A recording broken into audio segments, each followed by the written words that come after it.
মঙ্গলবারের দুপুর মোহনবাগান মাঠে কলকাতা হকি লিগের ম্যাচ চলছে। এক্সট্রা টাইম বাংলার প্রতিবেদক অরিত্র বসু গেছিলেন কভার করতে। ম্যাচ চলাকালীন গ্যালারির দর্শকদের ছবি তোলেন।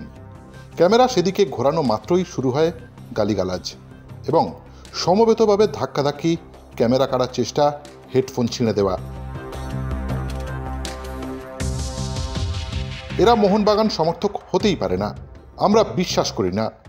মোহনবাগান মানে তো একটা ইতিহাস, মোহনবাগান মানে তো ঐতিহ্য, সংস্কৃতি। গোটা সমাজ কিভাবে চলবে সেই শিক্ষা প্রদান। তাহলে এরা কারা? দলবদ্ধভাবে একজন নিরস্ত্র, পেশাগতভাবে সংবাদের খোঁজে যাওয়া এক তরুণ সাংবাদিককে হেনস্থা করে যারা বীরপুঙ্গব হয়ে ওঠেন। আপনারা এই মোহনবাগান গ্যালারি থেকে প্রায়শই আমাদের দেখতে পান, আমরা খবর করি।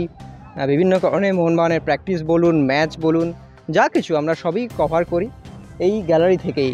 কিন্তু মোহনবাগান ক্লাবে এসে এরকম একটা দিন আসবে আমরা খুব একটা ভাবিনি। আপনারা হয়তো দেখেছেন ইস্টবেঙ্গল মাঠেও সাংবাদিকদের ওপর কীরকমভাবে কুরুচিকর মন্তব্য করা হয়, ঠিক তেমনই এদিন মোহনবাগান ক্লাবেও কিন্তু একই রকমভাবে একটি খুব বাজে ব্যবহার করা হলো সাংবাদিকদের সঙ্গে।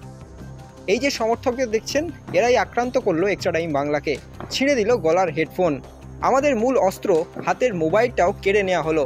ধস্তাধস্তিতে কোনোক্রমে মোবাইলটাকে বাঁচাই আমি, আর তখনই সমর্থকদের কিল ঘুষি খেতে হলো আমাদের।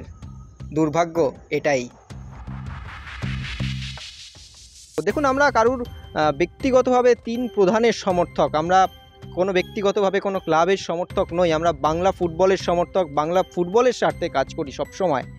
কিন্তু মোহনবাগান ক্লাবে এসে এভাবেই আক্রমণিত হতে হবে কখনো ভাবিনি। মোহনবাগান ক্লাবকে মোহনবাগান সমর্থকরা মাতৃসম মনে করে, হয়তো তাদের মায়ের সম্মানটা এভাবেই তারা ধুলোয় মিশিয়ে দিল। মোহনবাগান ক্লাবের সমর্থক কিনা আমরা জানি না, তারা মোহনবাগান সমর্থক আমাদের জানা নেই।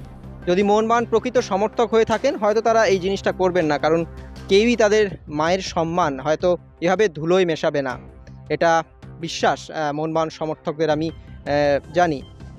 যেহেতু বারবার সাংবাদিকদের এরকমভাবে আক্রমণিত হতে হয় সমর্থকদের সামনে, এটা তাদের অভ্যেস। জানি না তারা আদৌ সমর্থক কিনা, যদিও আমরা পুরো বিষয়টি কিন্তু মোহনবাগান কর্মকর্তাদের জানিয়েছি এবং তারা জানালেন যে এরা কোনোভাবেই মোহনবাগান মেম্বার নয়, মোহনবাগান সমর্থক নয়। বললেন যে এনারা ঘুরতে আসেন, ঘুরতে এসে মোহনবাগান গ্যালারিতে বসে থাকেন। আমি জানি না ঘুরতে এসে এরকমভাবে বসে থেকে এক্সট্রা টাইম বাংলার ওপরে এরকমভাবে একটা অপপ্রচার করবে। এদের যারা চেনেন, বাড়ির অভিভাবক, স্বামী, পিতা, ভাই কিংবা দাদা হিসেবে প্লিজ আপনারাও দেখে নিন এদের আসল স্বরূপ। আসলে এরা সমাজের কীট পতঙ্গ। ময়দানি মস্তানি শেষ 2 দশক ধরে অনেক দেখেছে এক্সট্রা টাইম।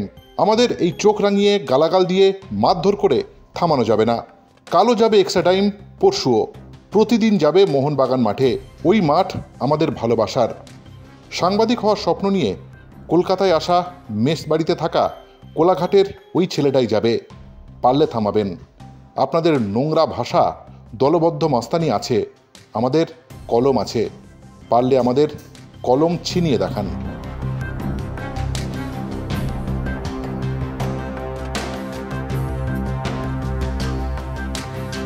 Extra time.